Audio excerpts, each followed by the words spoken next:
Hi friends, welcome to my channel.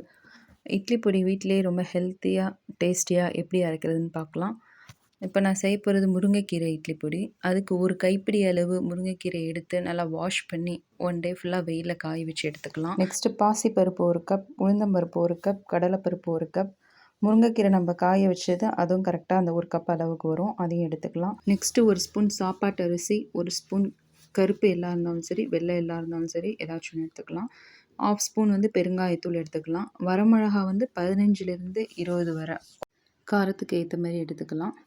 Pan எடுத்துக்கலாம். பேனில் 1 cup உளுந்தை ஆட் பண்ணிவிட்டு லோ ஃப்ளேமில் வச்சு அது கலர் மாறுற வரையும் அதை வறுத்துக்கிட்டே இருக்கலாம். 2லேருந்து 3 நிமிஷம் வரையும் ஆகும். அது கலர் மாறினதுக்கப்புறம் அதை ஒரு பிளேட்டில் ட்ரான்ஸ்ஃபர் பண்ணிக்கலாம். நெக்ஸ்ட்டு 1 கப்பு கடலைப்பருப்பு எடுத்துக்கலாம். அதையும் லோ ஃப்ளேமில் வச்சுட்டு அதையும் வறுத்து எடுத்துக்கலாம். அதுவும் கலர் கொஞ்சம் மாறி வரும். அது கலர் மாறி வந்ததுக்கப்புறம் அதையும் ஒரு பிளேட்டில் ட்ரான்ஸ்ஃபர் பண்ணிக்கலாம். நெக்ஸ்ட்டு 1 கப் பாசிப்பருப்பு அதில் ஆட் பண்ணிக்கலாம்.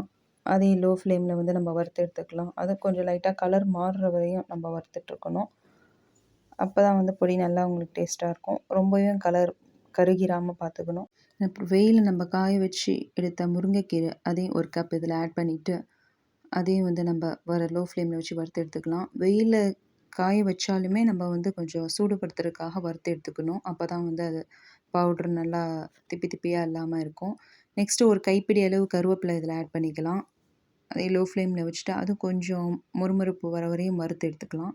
அதையும் வேறு பிளேட்டில் ட்ரான்ஸ்ஃபர் பண்ணிவிட்டு 1 ஸ்பூன் சாப்பாட்டு அரிசி எடுத்துக்கலாம். அதையும் லோ ஃப்ளேமில் வச்சுட்டு ஒரு நிமிஷம் அதை வறுத்துட்டு அதிலேயே 1 ஸ்பூன் கருப்பு எள்ளு நான் ஆட் பண்ணுறேன். அதையும் நல்லா வறுத்து எடுத்துக்கலாம். அது நல்லா சூடு ஏறி எள்ளு வெடிக்கும். அதை வச்சு நம்ம கண்டுபிடிச்சிடலாம். இதோடையே 1/2 ஸ்பூன் பெருங்காயத்தூளை நம்ம ஆட் பண்ணிடலாம். அதையும் ஆட் பண்ணிவிட்டு எல்லாத்தையும் வறுத்து எடுத்துக்கலாம். அது கலர் மாறினதுக்கப்புறம் அதையும் ஒரு பிளேட்டில் ட்ரான்ஸ்ஃபர் பண்ணிக்கலாம். அப்புறம் பேனில் இந்த பொடிக்கு தேவையான அளவு உப்பை ஆட் பண்ணிக்கலாம். அதையும் ஒரு நிமிஷம் வறுத்துட்டு 15 மிளகா ஆட் பண்ணிக்கலாம். அதையும் நல்லா வறுத்து லைட்டாக கலர் மாறுற வரையும் வறுத்து எடுத்துக்கலாம். வறுத்ததுக்கப்புறம் அது ஒரு பிளேட்டில் ட்ரான்ஸ்ஃபர் பண்ணிக்கலாம். இது நல்லா ஆறுனதுக்கப்புறம் நம்ம மிக்ஸி ஜாரில் போட்டு நைஸாக நல்லா அரைச்சி எடுத்துக்கலாம். பொடியில் நம்ம முருங்கைக்கீரை ஆட் பண்ணியிருக்கனால டேஸ்ட் மாறாது. ரொம்ப நல்லாயிருக்கும். ரொம்ப டேஸ்ட்டாகவும் இருக்கும். தேவைப்பட்டால் முருங்கைக்கீரை இன்னும் நம்ம அதிகமாக கூட சேர்த்துக்கலாம். ஒரு சிம்பிளான இன்க்ரீடியன்ட்ஸ் வச்சுக்கிட்டு ரொம்ப டேஸ்டியான பொடி அரைச்சி நம்ம சாப்பிட்லாம். ரொம்ப ஹெல்த்தியாகவும் இருக்கும். ரொம்ப டேஸ்ட்டாகவும் இருக்கும். ட்ரை பண்ணி பாருங்கள். ட்ரை பண்ணிவிட்டு எப்படி இருக்குன்னு சொல்கிறது எனக்கு கமெண்ட்ஸில் சொல்லுங்கள். ஓகே ஃப்ரெண்ட்ஸ், பாய்.